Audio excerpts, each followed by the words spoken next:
The Wood Night is sponsored by I Would Like.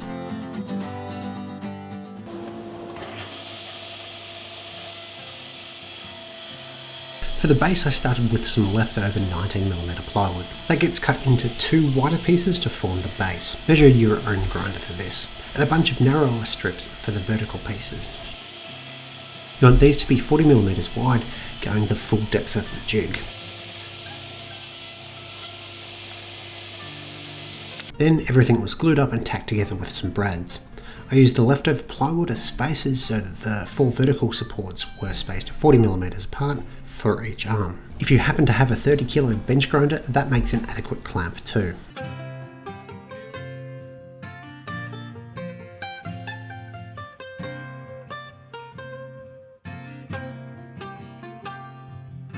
Then it was onto the arms themselves. If you're using hardwood, you'll want to bring that to S4S. Alternatively, you could laminate some plywood.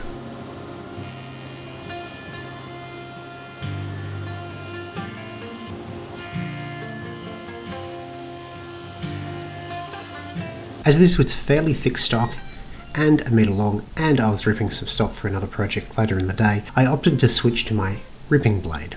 On a 1 3/4 horsepower saw, a thin kerf ripping blade makes a massive difference.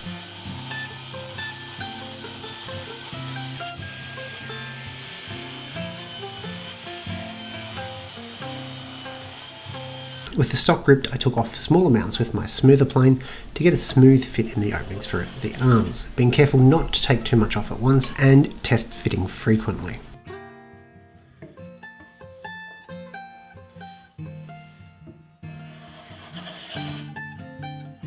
Then, because I was too lazy to switch to a dado blade, I used the rip blade to make a shallow dado for a strip of aluminium.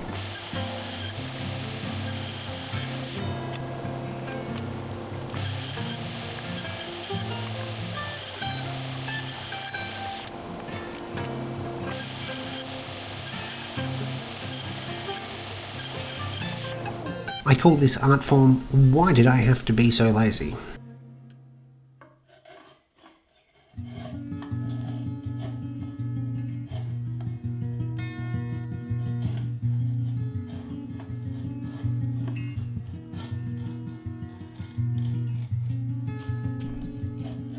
I could then trim the arms to length at about 700mm. The actual length doesn't matter too much. On one arm, I glued some of the offcuts and a piece of plywood to form a T. This will house the tool rest.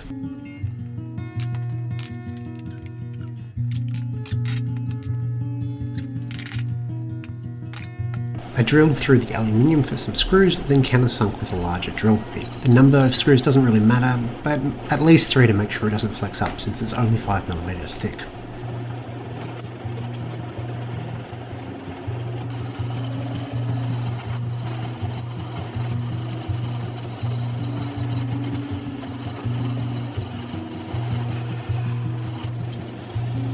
With everything dry, I screwed the tool rest onto the T-arm. Slots in the tool rest feet will let me adjust it later to make sure it's square with the wheel.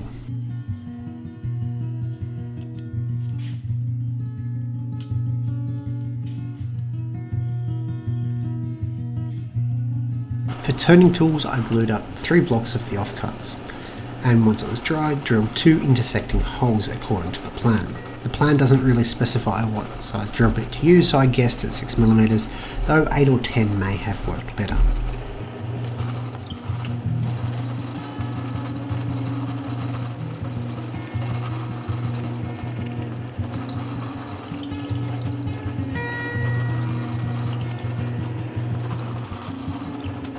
Once they were drilled, the V-notch can be cut out of the bandsaw, then a cutout to expose the intersecting holes to form a groove.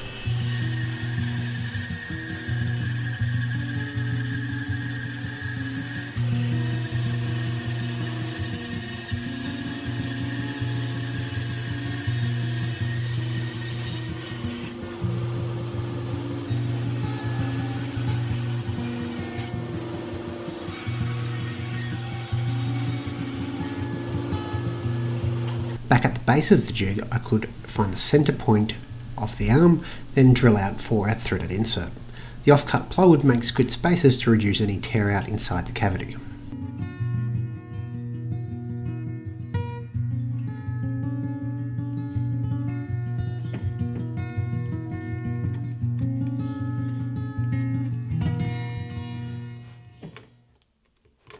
To lock the arms down, I need knobs, and I don't have any M6 star knobs on hand. Instead, I traced out a circle and some points on plywood. At the drill press, I could drill through for the M6 bolt in the centre, then carve out the finger holes with a 25mm Forstner bit.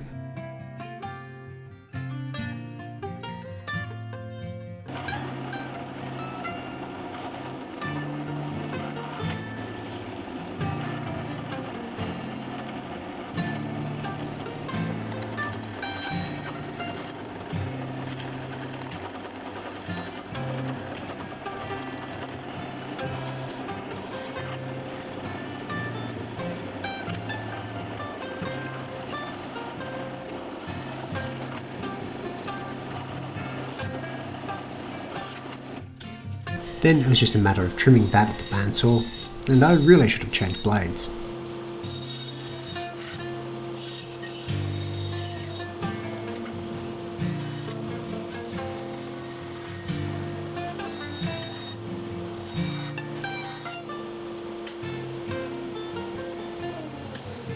The carriage bolt can be pounded in and a nut locked it from the other side.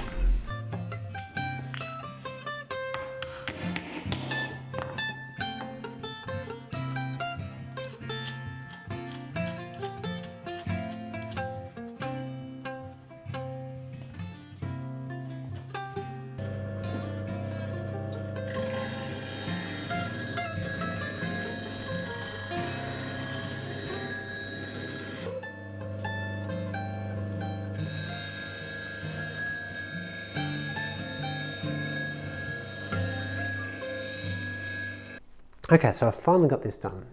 It's not, or at least wasn't, immediately obvious how some of this works from the instructions. I really don't like the instructions. I think they were done quite poorly. The gouge arm, that's probably the easiest way to describe it, has two places you can put things. For larger gouges that receive a more traditional bowl gouge grind, or in this case a spindle roughing gouge, you use the V notch in the lower portion, rests against there, and you just grind back and forth. This sort of grind is, well, really you just rotate it one way. It's very different from a fingernail grind. The second way you use it is in that notch that was drilled. So there's a little bit of a pocket there. If you follow the instructions in the doobly-doo, there is instructions on how to make a fingernail grinding jig. It's not this one, this is a commercial one. And those are for fixed angles. I've also got a link somewhere for Marius's fingernail grinding jig, and I'll probably make one of those. This is all to replace the woodcut true grind system, which isn't that good. This goes in that little notch, and you do that sort of rotation, which gives you that fingernail grind that's common on bowl gouges and spindle gouges. The really nice thing about this system is it's very inexpensive. The aluminium was $6 for the 1 meter length. The timber was a meter, so that would be $6.72 per meter. Plywood was just some offcuts I had. I'd recommend using 3/4 inch or 18-19mm plywood, particularly if you've got an enormous grinder like this, which is very heavy. Real advantage is I can switch which side these go on super easily, super quickly. So if I need to regrind something, I'm not going to do it on the CBN wheel, I'm going to do it on the 60 grit aluminium oxide wheel. And likewise, if I'm doing a scraper, that's much easier to do with a tool rest rather than a jig like this, because you just need to rotate it back and forth. So it's super easy to change that.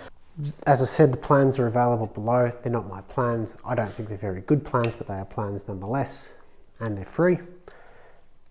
All I've got to do now is put a coat of polyurethane on it. Just makes it easier to clean up.